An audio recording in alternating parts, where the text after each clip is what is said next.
At 16, I went and lived abroad. I was a Rotary exchange student, lived in Germany for a year, and I would say that my life was going this direction when I got on the airplane, and by the time a year later when I came home, I was going the opposite direction. I can remember with Venus Williams, like, in the end, we got done with photo line earlier than expected, and so we're kind of just waiting around 5-10 minutes, and so she and I just had a conversation. The thing she loved most about Grand Rapids is that she got to walk around for an hour and a half in downtown GR in May when it was nice out, and no one stopped her. She's like, you guys have such a unique community here. It's big, but at the same time, it's still very small, and it still feels like small town America to me. And she loved it. Well, perfect, Russ. Thanks for coming out today. It's a real pleasure to be in the same room with you. Honestly, I feel more talented just being in the same room with you. I'm going to tell you, I'm going to start out the conversation there. I'm going to tell you why. Because the other day, in preparation for this conversation, I was looking at your LinkedIn, and I went over to the video page, picture page, and then I looked up, and it was 20 minutes later.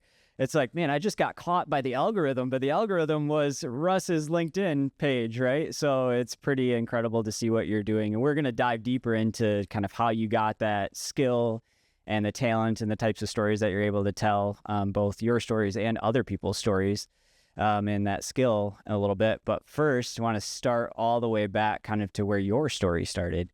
Do you mind telling us a little bit about your childhood and kind of start there? Yeah, well, thanks for that. I'm glad the algorithm works, right? If anybody's wondering, it improves it, right? The algorithm works if you're spending 20 minutes going through my LinkedIn stuff. But yeah, no, I'm from Grand Rapids, born and raised. I tell people Lower West Side, down off Lane in 196. So I'm the one of three boys. So my parents raised three rambunctious kids, running around, going to Catholic school. But yeah, we ended up moving to the north side of town, and my dad is from Grand Rapids. Like, if you know where Robinette's is on the northeast side of Grand Rapids, like that farm and then one across the street, like that's a family farm for me that's been around since like the 1880s. So like my dad grew up on 4 Mile in the Beltline and knew the Robinettes really well. And so we've been around Grand Rapids a long time. But I grew up in a, let's say, traditional American home. Mom and dad both working. Mom's a nurse. Dad worked in the restaurant world. And in the end, it was there was chaos from time to time, right? I think as all families have, but it really shaped me, right? I can remember lots of the pain points that my parents had in their marriage and with us as a family. Looking back now as an adult, we've had a lot of restoration around that, which is great. Just the idea that the memories they had where things were bad. I saw them as experienced them as things that were good. So I come from a world where my mom is a recovering alcoholic, and so we had lots of chaos around drinking and alcohol. And I can just remember things where my parents, as an adult, we would talk about it, which I'm thankful we have. But in the end, where they thought things going on were affecting us negatively. But in the end, looking back, it actually was some of the moments I'm most proud of my mom or my dad for doing the things that they did.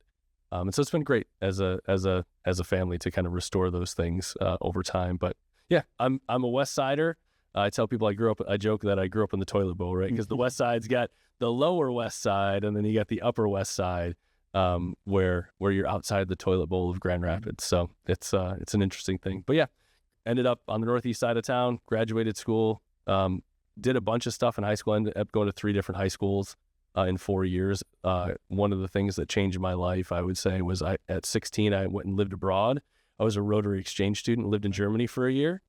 And I would say that my life was going this direction when I got on the airplane. And by the time a year later when I came home, I was going the opposite direction. Just the late 90s, living in Germany, no cell phones, hardly any internet. You had to learn to read a map. You had to learn to read a timetable for a train or a bus. Because public transit was a normal thing. So, well, let's back it up a little bit. Yeah. So before you got the opportunity to study abroad, I mean, you mentioned that you had, 3 different high schools that you went to, and then you decided to do that. What led to you making that decision to study abroad? Yeah, literally just being in German class in high school, where I met a girl who was a couple years older, and she had gone for a summer abroad to Germany. And I was like, that sounds kind of cool. It's like, oh, there's this meeting next week you should go to and learn about it. I'm like, I'm this 15-year-old 10th grader. It's like, okay, convince one of my parents to go with me, convince my dad to go with me. We go to this meeting, it's for Rotary.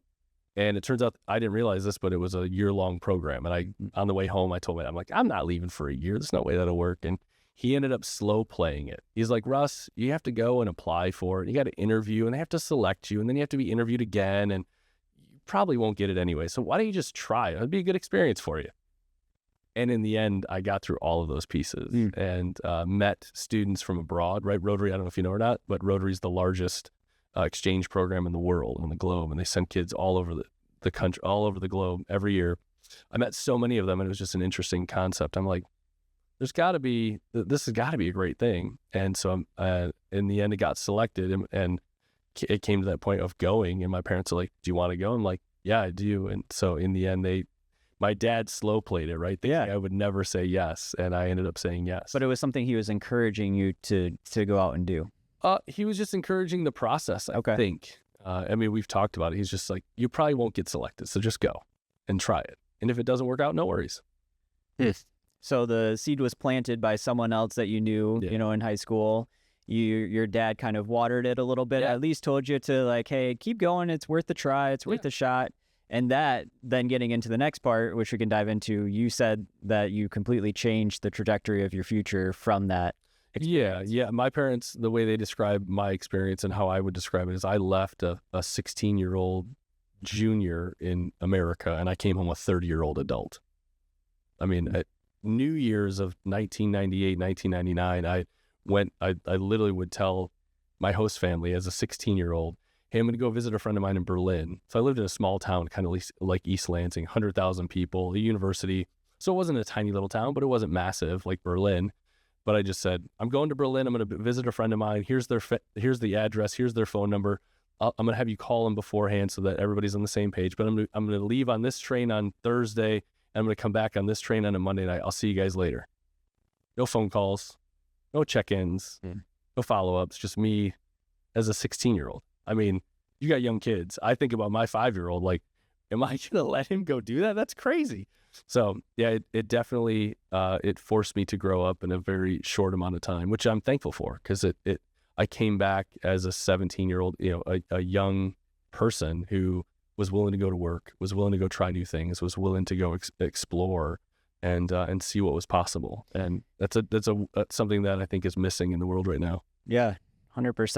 And part of that learning that you went through was, stepping out of your parents' home and having to make decisions and just go out and figure it out, right? Yep. But was another part of that just, being in a different culture, being in a different country, kind of that added element that kind of made that bigger impact? Not as much.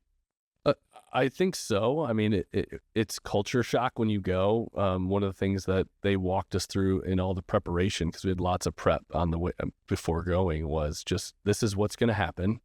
So when you're sad at this time of the year, when you're happy at this time, you expect it, and just know that you'll come out the other side and you'll be a stronger person because of it. So throughout the entire process, there was a massive support structure around it from a local perspective, and then also a regional perspective, where we got to meet all other folks from all over the place. Like I ended up becoming great friends with a woman from Australia who was on exchange to Germany. And so I can remember being there, she showed me a photo of an Australian beach at sunset, and there were kangaroos on the beach. And I remember thinking to myself, what? There's kangaroos on the beach? Because I'm this West Michigan kid that goes to the beach, right? We're always at the beach, or we go to the beach often. Kangaroos? What? How is this even possible? This is possible? You can go visit this? And she's like, yeah, it happens every day by my house. I'm like, there's a whole part of the world. Like it opened my mind to think there's a whole part of the world that exists, that this kind of stuff is going on. And my parents just go to work every day. They just kind of do their thing. And like, we've never talked about it, had no idea it even existed. And to think that we can go explore that really as a 16, 17-year-old really got my mind going. It messed me up in a good way. Did your family do much traveling prior to that? Not really. We would travel a little bit. It would be, my dad for some reason picked skiing and golf as his two hobbies, and so we would go do that as a family. We go to Boyne Mountain skiing once or twice a year, and we go play golf in the summer. But not a ton. It'd be weekends here to Detroit to go see the grandparents, because that's where my mom's from. But never a big trip every year, every 6 months like families do these days. Yeah. So that was, a big stepping out of West Michigan for you to do that for that period of time. Yeah, I visited 17 countries in 11 months. Wow. Yeah, so it was a lot to go see. Do you have any specific stories? I mean, you mentioned jumping on the train and kind of just figuring it out and just saying, hey, I'll be back. Do you have any specific stories of ones where you maybe learned a little bit of a life skill during that situation that you... Man, well, I would say my wife and I ended up going back. So we got married in college when we were going to Michigan State, which is obviously not normal, but we were the weirdos that did it. And my wife was a Spanish major, so we went and lived in Spain for 5 months. And at the time, it was still early 2000s. So one of the life lessons to answer your question was we ended up traveling a bunch, basically from Spain all the way through Germany down to Italy, and then came home. And we were doing an overnight train. Okay. And my wife said, I have to go to the bathroom. I'm like, okay, great, go to the bathroom. Like, we're in this car, and we had a sleeping quarters area. And she didn't come back. And I thought she'd gotten off the train and like gone to use the restroom in the train station. Yeah. And the train's literally pulling out, and I'm literally freaking out. Like, what is going on? What if I lose her?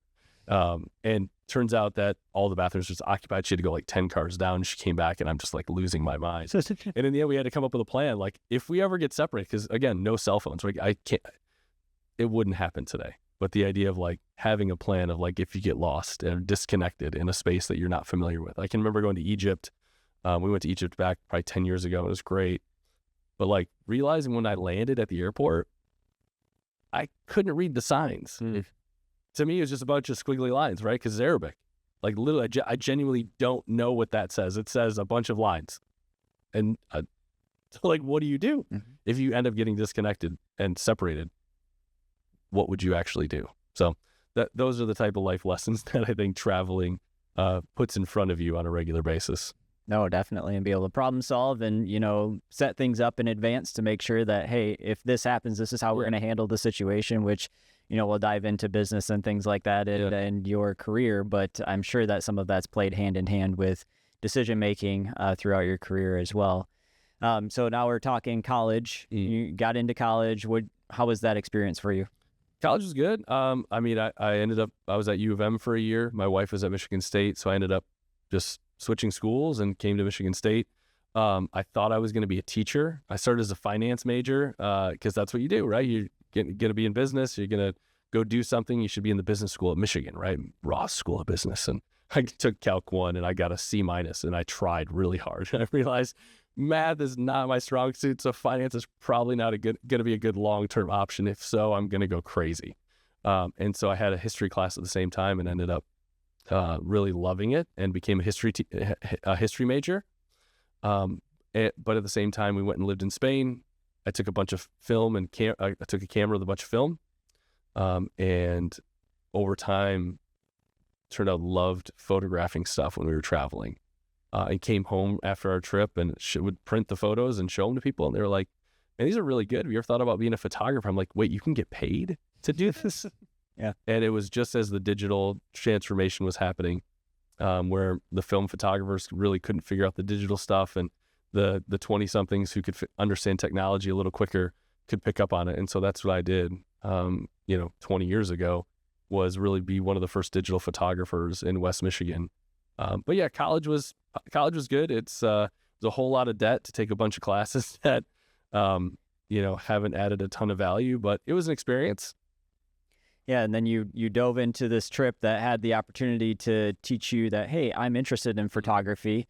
Would you say that's kind of that second aha in your trajectory and in your path towards what we'll get into, which is your definition of success? Yeah, I would say it was. And in the end, that was kind of like the first half. Like, I would say that was part A, and part B of it was coming home, and I ended up finding an internship as a 21-year-old in government in Lansing, where I could basically have a mentor. And so for a year and a half, I worked with a guy who had 25 years experience, basically someone like me now, who he took me on, and I worked 3 days a week for him. But he was very honest, and he said, I can teach you all the technical stuff. I can teach you how to take a picture, how to do exposure, and how to do lighting and all that stuff. But I've tried starting my own business 3 times, and I've gone bankrupt 3 times. So that's why I'm a W-2 employee now. So if you want to know anything about business, don't ask me. You have to go find someone else. And so it was a good intro lesson to, you can know all the technical things about doing something, whether it's being an engineer, right, like you are, or being a an electrician or a photographer or a videographer. It doesn't really matter. You can know all the technical things, but if you don't understand business and you don't understand how people work and you don't understand how the world operates in general, like what are the rules of business? There are some basic rules of business that we all operate within. It's kind of like football, right? If a first down is 10 yards, great, go get 10 yards and then score a touchdown. Same thing applies to business. Like what's a first down? And then what's a touchdown when it comes to your business? So I ended up, thankfully, God put someone in my life a couple of years later that had great business success. And we started building a relationship after kind of a great initial meeting. And he handed me a stack of books and said, go read these and turn off your TV. And I was like, okay, like I'll try this. And fast forward a year or two, and it just had transformed my business acumen, my life in general. And so that was a big turning point. So it's kind of like part A, first part, second part to that photography decision. Yeah. And back to your internship, when you were talking to that individual that said, hey, I've had some experiences in business, but they didn't go too well. That's why I'm a W-2 employee. Were you asking him questions about starting a business at that point? Were you curious about, owning your own business, or what kind of prompted him to bring that conversation up to you? I think I would ask a lot of questions. I'm a naturally curious person. And so I knew his wife was a dance teacher. She owned a dance studio and they owned some commercial real estate. So I would ask questions around that. But in the end, it was just more so the lack of flexibility that he had as an employee, the idea of being there every day from 8 to 5. And to me as a 21, 22-year-old, it didn't make sense. But that's the way you were raised, right? You were raised in a family that were W-2 employees, right? Yeah, they were, but it just didn't fit for me. I can remember we were living in Spain. I can remember telling my wife we were standing in Plaza Mayor in the middle of downtown Madrid while we were out for a weekend, excursion. And I can remember looking at her, and I can still remember it. But looked at her, I said, if we go back and we win the rat race, we're still rats. And that doesn't sound very good. And I didn't know what prompted it. Didn't really know what it meant at the time, but I knew at that point I was thinking differently around the traditional thing. And so it prompted lots of questions on my part. Like, do these people really want to show up to this building every day from 8 to 5? Like, you could literally do half the work from your house. You don't have to be here. Like, no one ever comes into the office. You're literally in an office by yourself, and you're showing up and you're leaving by yourself.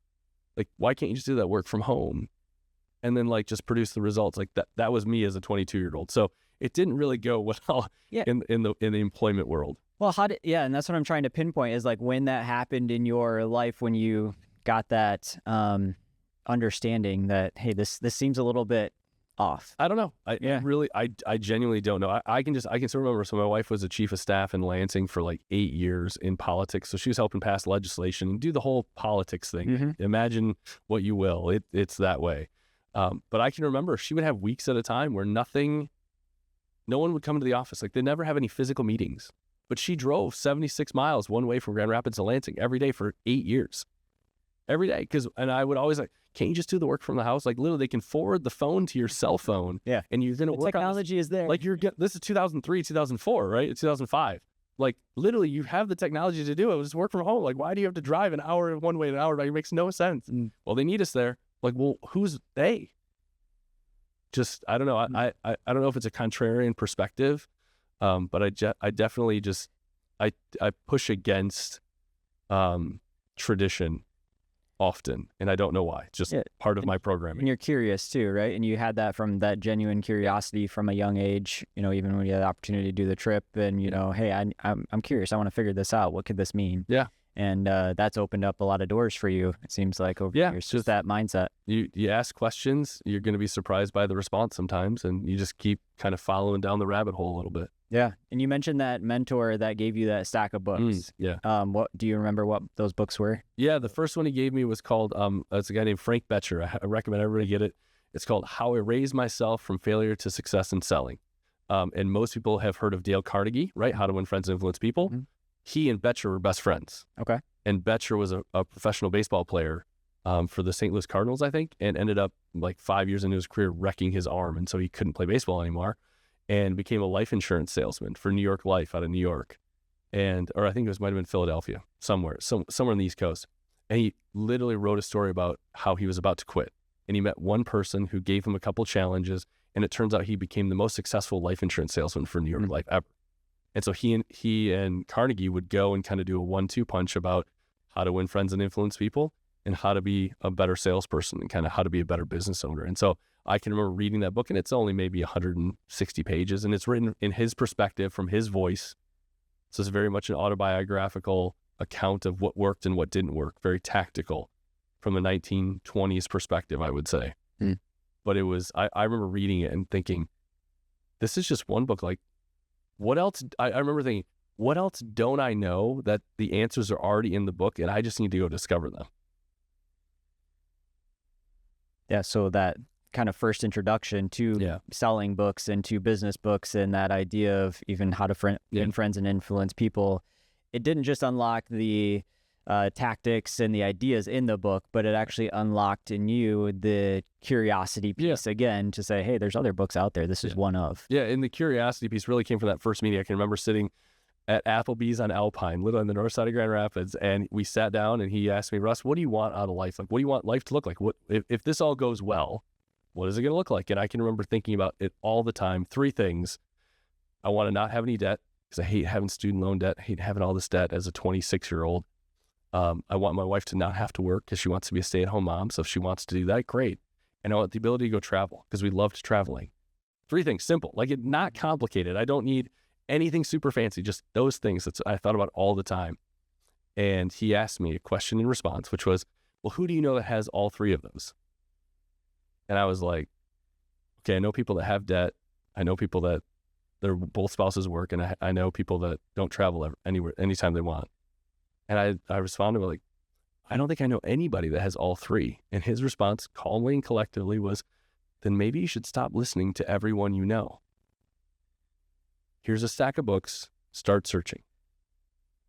And I was like, okay, like, I think this will work, but I don't know. And so I read the first book, and it really just, it galvanized my curiosity and the desire to want to go change things. Because we were 26 years old and a couple $100,000 worth of debt, and my wife and I would fight every day. Like, it was just this, we were not in a good space at all. And in the end, it was just one relationship that came into our life when it was needed, the way that a lot of people will talk about having relationships that come into their life exactly when they're supposed to. Mm-hmm. And you were raised in West Michigan, kind of knew the area. You got a little bit more experience when you in high school, when you got the chance to explore outside of the area, but still your circle, your network kind of probably stayed pretty much the same until someone came into your life and opened up the door of saying, like, hey, are you listening? Are you in an echo chamber, right? Which we talked a little bit about earlier. Are you in an area where you're getting a little bit of feedback from people that, they're giving you that advice because that's what they know, but there's other people that might know things that can pour into your life that you just haven't had the chance to hear yet. Yep. Oh, that's exciting. Who else, when you think about, that age, that's time in your life kind of poured into you, as you say, as a mentor, or is that kind of the main individual? Yeah, the guy's name is Tim, and I still have a great relationship with him now. And I would say that he was one, and then we had great relationships at church, right? So I'm a born again believer, and church and faith is a big part of our life. It wasn't always that way, but had a couple really great mentors that helped ask the right questions at the right time that really, again, galvanized or solidified that place of importance from a faith and biblical perspective. So we had great mentors at church as well that, like I said, my wife and I were fighting every day. And we ended up in West Michigan. They love creating what they call young marrieds groups, right? Where you join a church and you're 24 and you're young and you're married and you're not single anymore. So you got to hang out with other young married people. And my wife and I went for like 4 or 5 months, and we realized that this wasn't for us. Like, this doesn't seem like a good idea, because in the end we were fighting every day, and we wanted to get feedback from people like, okay, what are we doing wrong? It's like, we don't think it should be like this. We shouldn't probably be fighting every day. But in the end, when you're around people that have all been married only a year, no one has any good advice to give you. And so we ended up seeking out a group that was basically intergenerational, where we would have folks that were in their 40s that had kids, young or older, and folks who were retired, like that had been married 40 or 50 years. And so we ended up finding a really great small group at our church where we could be the 27-year-olds or 26-year-olds or whatever that didn't have kids, but were fighting all the time and were out chasing this business idea, trying to figure life out. And we all of a sudden surrounded ourselves with a bunch of 40-year-olds who are now like me, right? Yeah. Kind of have it figured out, but not really. And then a bunch of 60-year-olds who their kids they were empty nesters or were grandparents and had much better perspectives and a lot more wisdom than we did. Yeah, and you had the confidence and curiosity to put yourself in that situation where you could be around individuals that could pour into you and help you with what that issue or that problem that you wanted to solve with your marriage and everything too. Thinking back to that time on Alpine at Applebee's, you listed out the 3 things, right? That you wanted your wife to be able to stay at home, you wanted to be able to travel, and you didn't want any debt.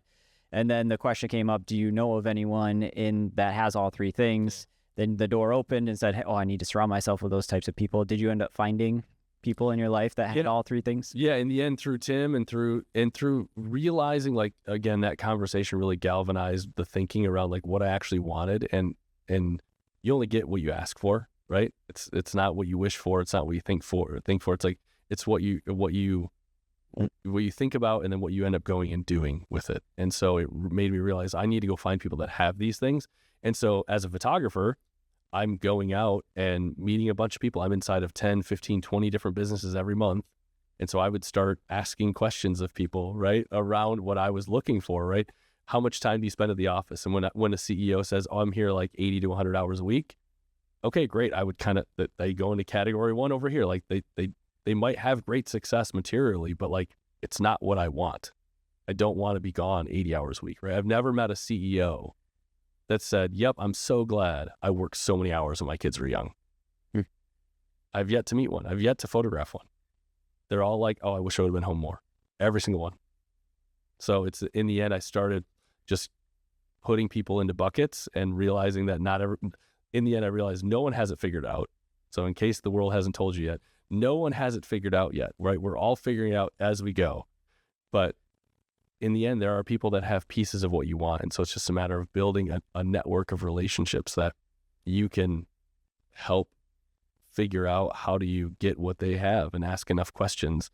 Because if you don't have the answer, then the answer's out there. You just have to go ask questions. I feel like at 26, you were early on to understanding more or less your why and what your goals in your future, you wanted your future to look like. Yeah, I think, so going back to like family stuff. So my dad is a W-2 person, right? Between 2000 and, what was the year? Was it 2001, 2011? So a 10-year period. My dad lost what he thought was his dream job, right? The downturn after September 11th, right? Which I know lots of folks don't have experience with, but it didn't go well for a lot of places in the world. So he lost his dream job, the job he thought he'd have, that he literally had worked his previous 20 years to get to. Lost the job, and for the next 10 years, he chased after the paycheck. He went from Michigan to Indiana to New York to Wisconsin to Ohio and then back here, all while still being married to my mom, all still while having kids at home. And so it was hard. And I remember talking to my wife, we were married, and I just remember thinking, I don't think I want that. This doesn't seem like a good option. So almost like the pendulum was over here, right? It had become this extreme. And so my response to that as a 20-something was go the other end. How do I go to the other extreme and say, okay, I do want time with my family. When we have a family, right? When we have kids, I want to be able to be around and not have to go do all of this stuff that I watch my parents doing. So I can remember a friend early on said, Russ, just if you want to know what to do with, like, let's just say you're bad at something, like say money, say you're bad with money. Okay. You think you're bad, but just find the person that's like the worst person with their finances and go spend time with them. Go spend a week with them, just be around them. And then whatever they do, just do the opposite. Like, it's a very simple thing, right? Like, whoever has the worst marriage, just watch them and do the opposite of it. Like, just assuming that you have no access to, success media or success literature or successful people, right? And so I remember thinking to my, okay, I'm seeing all of this happen with people that I know, like, and trust. I adore them, but it's not going well. So, like, all right, my response is going to be to do the opposite of what they're doing.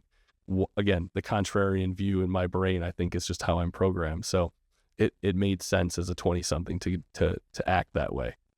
Yeah, that's an amazing approach, and being intentional with understanding like, hey, they're doing the opposite of where I want to be, but I can still learn and observe and take that opposite action, right? I don't have to really take their advice to a certain level, but I can learn from the mistakes that they've made in that area. Yeah. So now you're married. You've joined a couple couples groups and things, some multi-generational things that have poured into your marriage. And then kids come along. How has that affected your story? Man, it's interesting to think about because I always wanted to be a dad, love being a dad, and love having a family. But it was definitely a shock to the system. I mean, my wife and I were married 18 years before we had our son. So literally had a couple decades of kind of getting used to the things that we loved doing. And so we had our son in late 2019, and then COVID hits in March 2020, and it was a massive shock for me. Business basically went to zero for about a year, and so I know, like, my brother's an accountant. He just kept doing accounting just at home, right? You're an engineer, you just kept doing it, engineering just at home, right? Photographers, we couldn't go do anything. You couldn't be around people. So how do you? And everyone's wearing so many selfies you can take, right? Exactly. So you couldn't get a haircut for like 4 months. Like, it was this crazy thing. So I became a dad, and the silver lining to all of that is that it helped me learn how to love being a dad, because I had so much time with our son, and so. But it's still been a shock, right? It's a world of, okay, you're self-employed, and my wife and I are minimalists as well. I don't know if you knew that or not, but we basically downsized our life in 2015 from 3-bed, 1-bath house on the west side of Grand Rapids to a 500 square foot studio with a Murphy bed. And when we had our son in 2019, we were in a studio with a Murphy bed. And so, like, no walls to separate yourself from a crying kid. Yeah. And so the idea, and then COVID hits when you can't leave and you can't go outside. And so it was like, talk about your world getting smaller and smaller. So it was, that first year was definitely lots and lots of learning, being in a small space. We were in a studio for a year, and we're still minimalist. We live in a 2-bedroom condo now, and my wife and I both work from home. And so we're just in each other's business all the time. The idea of like having a suburban home with 4,000 square feet with multiple levels where you can just like isolate yourself doesn't exist in our life at all. I really respect that. And thanks for taking the car today. Yeah. Yeah. So that's part of your story too, right? Yeah. One car downsized down to one car. And I maybe skipped a little bit about your story, because you came in and you said that, hey, when COVID hit, your business went down to zero. But we haven't talked too much about what your business was prior to that. I mean, we understand it's photography, right? But, and that you were taking photographs of accountants. We talked a little bit about that. Can you tell a little bit more about where your business was at before that? Yeah. So, I mean, we had record years, 2018, 2019. And my business 20 years ago was photographing weddings and families and babies and basically anything to pay my student loan debts at that point, right? Like, I'll say yes to whatever. I don't know if you ever had seasons in your business at that point, like, it's income, it's revenue, great. I'll say yes to it. I'll figure it out. And at some point, maybe 10 years into the journey, it really switched into the corporate world. Foundations, nonprofits holding events, they have staff, they need headshots, they need branding photos. This thing called social media was really taking over the world, compared to what TV and print ads were doing before. And so it really transitioned into that. And we had a great year, 2019, photographing all kinds of stuff across the state. And we're lined up to have the best year ever in 2020, and it just went to nothing. And really 2020 and 2021, Michigan was just in lockdown mode. And so businesses didn't do a lot of hiring. Those that did were new creations. I mean, you experienced that a little bit in your world, where it's, okay, we can do this now, and we can take advantage of some of the chaos in the marketplace. But from a traditional photo perspective, it was just insane, to put it mildly. Yeah. What are some of the, I know just even from some of our time together and spending some time scrolling, like I did on your LinkedIn, you've had some awesome opportunities throughout your career to just take great photographs of amazing people. Yeah. What are some of the, proudest photographs that you had the chance to take, best question. Events, best, Yeah. I'd say right now the Econ Club is on the up and up. Like they're a rising tide here in West Michigan. I recommend people check out their stuff that they're doing. They had Oprah last year, Tom Brady the year before, Venus Williams the year before that. They're all great, right? And in the end, I enjoy it. It's enjoyable to be in the room. Like people love Tom Brady, people love Oprah, but in the end, I'm very blessed. I get to spend kind of the most time with them because I'm there for like VIP time when they're taking photos. I usually get some downtime with them for a few minutes. Like I can remember with Venus Williams, like in the end, we got done with photo line earlier than expected. And so we're kind of just waiting around 5-10 minutes. And so she and I just had a conversation, like just got to talk about a couple questions I had around her story and what she loved. And she told me, I'll never forget, she told me that the thing she loved most about Grand Rapids, that she got to walk around for an hour and a half in downtown GR in May when it was nice out, and no one stopped her.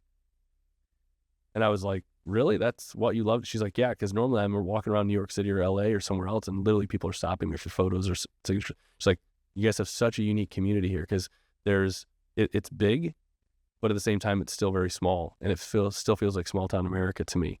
And she loved it. So those types of stories are great to hear from people that are coming to West Michigan, because I love living here. It's a great place to be. I mean, you're here. I'm guessing you love being here as well. It's why you're here. But yeah, I think from a photo perspective, yeah, the stories of celebrities are interesting, and they're what interests people. But whether I'm photographing Oprah or whether I'm photographing an intern like I did last week, for me as a photographer, it's still the same emotional intensity. I'm still bringing that same intensity to make sure that Oprah's taken care of, because you want to take extra special care of the VIPs, right? But the intern who's 21 years old as an accountant, like in 20 years, he might be the VIP. And so I want to bring the same emotional intensity to that experience for him or her that I would for the current VIP. And your skills really come out when you're photographing the intern in the way that you not just take a picture, but the way you make them feel, right? Yeah. Throughout that entire experience. I hope so. Yeah. You want to unpack that a little bit? Yeah. I mean, in the end, as I was saying earlier, it's, that my emotional intensity is still the same. It's interesting because really I recognize the pain points of photography being, okay, pictures are on the schedule for Thursday afternoon, but people have built it up in their head the last 4, 6, 8 weeks ahead of time saying, oh man, I really don't want to get my photo taken. I don't like my photo taken. I would say 95% of the people that I photograph, I shake their hand and I'm like, hi, I'm Russ. And they're like, hi, I'm Tim. And their standard response to me is, yeah, I hate having photos taken. I'm so bad at it. I'm like, really? Okay, well, we'll find out. Mm-hmm. And in the end, I have 60, 90, 120 seconds to kind of help them unpack that fear that they've been harboring for weeks or months ahead of time. And so it's a matter of helping people unpack that in some way, shape, or form to get them comfortable in front of the camera.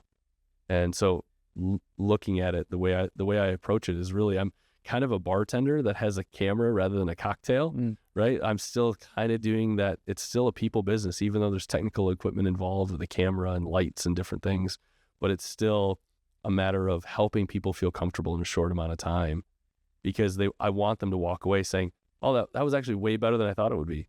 And when they look at the photos, I want them to say, wow, these are great. I didn't know I could take a photo that would be this good. Exactly, Tim. Exactly. And hopefully you'll remember that as you go forward. And whether I photograph you here again or we work together again 10 years from now, hopefully you'll be able to internalize that and realize that, no, this is actually going to be a good experience. Yeah, I love how you're able to change people's perspective through that experience itself.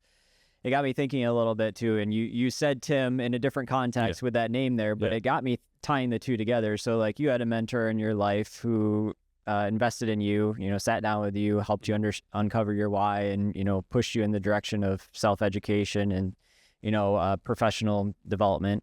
But then you now have the chance to just talk to hundreds of people, right? Every single week, you get chances to talk to interns, you get chances to talk to CEOs, a lot of different reach out there. Has mentoring or getting the chance to guide the next generation been part of your story? Yeah, for sure. You mean I'm a solopreneur, right? So it's just me, myself, and I. But I've got a group of about 10 other subcontractors that are all photographers, and some of them are young, some of them are old, and a lot of them came from inquiries to me saying, "Hey, Russ, I'm a new photographer in town. Would you be willing to give me some of your time?" And in the end, it's started off as a mentoring relationship, and then I watched them get better, and now it's, hey, I've got this. For me, I've got a project where I need 2 or 3 sets of hands to go do the work, and I'll call on them to help me out in those situations. But yeah, I think from a mentoring perspective, similar with Tim. I was in the right place at the right time to hear the right message. And so I'm happy to talk to whoever wants to talk around. That's why I'm here today, right? I'm happy to talk to whoever wants to hear around a little bit of our story or my story. And if I can help encourage people to go do one thing that changes their life, I'll be thankful, right? It's my way of giving back. I've got one photographer here in town. He's got a full-time sales job and he does photography on the side. And it's a friend of mine, Nick. He's great. And I just remember him telling me early on, he's the guy that would go out. If I said, there's the Northern Lights up in Sleeping Bear Dunes tonight, Nick, you have to go at 4 a.m. and you're going to have to leave at midnight. I'd say, I want you to go do that. He'd be like, fantastic. He'd be so excited. Me, I'd be sleeping. Like, I am not getting up to go do that. So everyone's got a different skill set, right? A different curiosity. He wants to go. And while he has his full-time job, I told him, we met, maybe 9 years ago.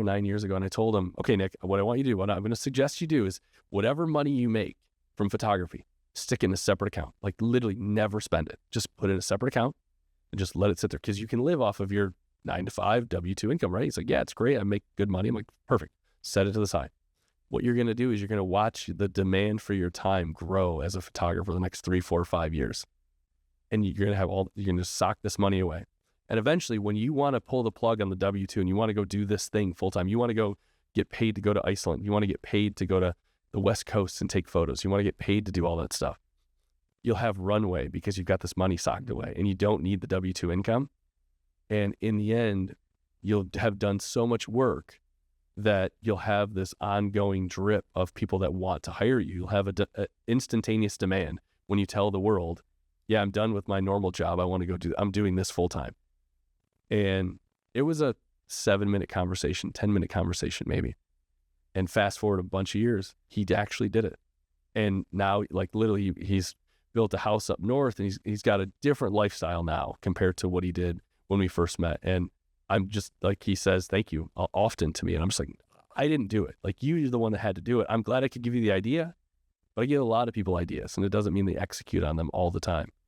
So it's the idea of like, I'm glad it was the right time for you to hear that message so that you could alter your path in a way that you had always dreamed about, but maybe just didn't have the right information to go do. It's interesting what you said about this. You give people ideas or give people concepts that you know will impact them, but they don't always take action and move on it. So a couple, just themes picking up from your story is that you're genuinely curious, you're jumping in and asking a lot of questions, you're open to the feedback. And like when someone says like, hey, do you know anyone like this? Go read these books. You're then taking action and you're moving on it, right? And those three things coming together has obviously led towards, a lot of getting you to where you are today, and your obviously overall story. Man, I wish I knew you when I was going through and quitting, my full-time job. Is it not true? Is that like? I mean, I tell people all the time, like I had debt and no money saved, and I said I'm going to go be independent. Like it's literally Looney Tunes. But somehow in God's grace, He's continued to put the right work in front of us to pay the bills. Yeah.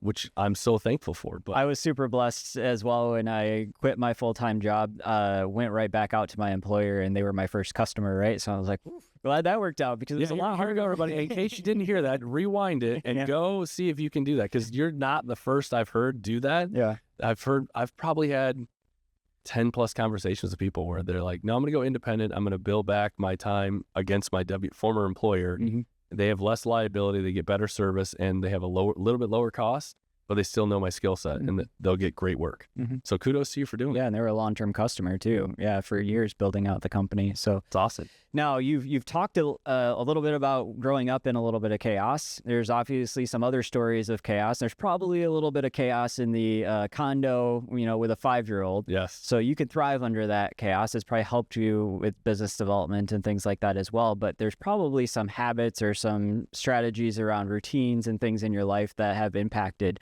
your ability to handle that chaos. Are there any habits or routines that come to mind? Yeah, I would say, the ones that come to mind are, I think for me is go church, like just the spiritual disciplines are important. Am I perfect at it? No, by no means, right? No, no one is. If anyone ever tells you that they're perfect at their spiritual disciplines, they're lying. So that's an indicator that you probably should be wary of what they're about to say next. But yeah, the idea of just spiritual development and that piece of my life has been very important. And I'm so thankful, right? And at the same time, and I'd say the second one from a habit perspective is follow-up is one of the biggest keys for me, right? Somehow someone introduced me probably 17 years ago to Salesforce back in the day before anybody really knew about it. And I've used Salesforce ever since then as a CRM just to be able to free my mind around what I'm doing in the moment. And from a follow-up perspective, I can know what I need to do 2 months from now, but I don't have to think about it between now and then. So from a CRM perspective, just the follow-up, right? I heard someone say on stage once that I photographed that the fortune's in the follow-up. And most people follow up once, and then they don't hear back, and then they're done. And so it's a matter of, for me, that I can tell you for sure, follow-up has been probably the most successful business habit that I've cultivated over the past 20 years. And I'd recommend anybody, I mean, I can't stress it enough that follow-up is key, because in the end, the person that you meet today, they might be your biggest customer 17 years from now. You don't know. So why wouldn't you continue to build a relationship and a network around those relationships or those people that you've met or that you have curiosity about, right? Like you and I today, right? In the end, I remember following you, connecting with you on LinkedIn, seeing your stuff. I'm like, wow, he's got great things to say. And in the end, I got connected with you just because of one of your staff members needing photos, and it pointed me in your direction. And we've been able to talk a few times. We see each other at events. And at the same time, we're here today, right? Just because of that natural curiosity and following up. So I guess it's a lesson in real time, right? Yeah. And I love your, habit following up, and then you drove it back into a tactic of, if that's not your natural tendency, here's how to do it, right? Because I think some of us know, we need to follow up, we need to do it, but like it's hard in some scenarios. So creating that process that you put in place with using Salesforce and a CRM and things that help you intentionally do the follow-up. Yeah. I know I've had to do things like that in my life too, even working with an executive assistant because of some of those scenarios. It's like, okay, these are things that I want to be very intentional about. I know my skill set is not organization in this specific area, right? So I need to put people in my life to help me with that. And that's awesome. Yeah, the way I think about it, my brain is like, from a computer perspective, right? There's a certain amount of memory in there. So that, right, computers are memory, RAM, and chip speed, right? So it's like I have a limited amount of memory. It's just like I know it's there, but if I can increase like the RAM or like free up the RAM to go and be able to do other things across time, that's what I'm trying to do, right? The idea that if follow-up is key, if it really is key, how do I give myself space to go do all the other projects between now and 2 months from now? But at the same time, 2 months from now, show up fresh and knowing exactly what happened in our last conversation, right? A lot of folks love using, I know people use Trello, and there's all kinds of apps that you can use for it, but it's a matter of just figuring out what works for you. Yeah, I love it. Any other tools like that you've? I mean, I'm a fan of all the Google suite of tools, right? I'm not a Microsoft guy, so I think all the Google stuff that they've got out works really well. But yeah, I've used Salesforce. I know there's a bunch of other CRMs. What else do I use? Yeah, email marketing is not dead, just in case no one's told you recently. Like, I don't know if you ever have done email marketing, but the world of, like, I would say that's probably the best drip tool over time that people continue to discount. Everyone wants to go be a TikTok influencer or go viral on Instagram or whatever. I'm like, nope, like email's where it's at. Because, and don't make it a game of how many, don't make it a game of how many people are going to unsubscribe from you. Make it a game of you want people to unsubscribe because they don't want to hear from you, and that's absolutely fine. You want the people on your list to want to hear from you, and be thankful that they want to hear from you, because that means you have range in the future of like, nope, you're serving people well. They want to hear from you. Let's keep going. What are you most excited about for the future? Man, from a business perspective, what am I excited about? Right. I mean, right now you're catching me in the midst of excitement because I'm rolling out real-time event photography. Okay. So the idea, like tomorrow, I'm in Detroit photographing an event with a bunch of people, speakers on stage, and literally as I'm shooting photos, So if I was taking a photo, say your wife was here, right, and it's at an event, I was like, oh, hey, click, take your photo. Hey, I've got your photos right here. Would you want me to send them to you? And I can literally text them to you or email them to you in real time as soon as I'm done. Love it. And so the idea of the time delay, and it comes from a bunch of conversations with clients last fall who said, hey, is there any way we can ever get the photos faster from you? And I was like, well, like tonight, like, no, like in real time so that we could post them on our social channel because we're still here at the event and it's, FOMO, fear of missing out. And we want to show how excited people. I'm like, well, I can't right now, and so I had 3 conversations, 3 different clients in like 3 weeks. And I'm like, all right, there's something here. So I went on a journey to figure out how to do that. And so I tested in December and January, and we're rolling it out this month. And I'm just super excited to I've watched it enough already to see people are like, wait, what? You have my photos already? Like, yeah, they're edited and ready to go here. They're on your phone. You can download them and share them right now. So the idea of that from an event perspective, or I think about, going to conferences where people are at the event. And then I mean, you go to conferences enough, right? The idea if I could take your photo and you could post that professional image, professional lighting, professional camera, no more bad selfies. Well, that's the only reason why I take my phone, right? It's like, okay, I got the good picture, but also can you do this one? Because I want to post it on LinkedIn or something right now. You do it. Yeah. It's a total thing. So it's really, an answer to how do I get people, professionals away from, oh, I hate to ask you this, but can you take one on my phone too? Because I just want to make sure I have it. Well, I'll make sure you have it because I'm going to text it to you right now. So yeah, so I'm excited about that. I think it'll become the norm from an event perspective. So I hope it does, and I hope it drives demand so I can go keep all of my guys busy shooting photos all over the place. Love it.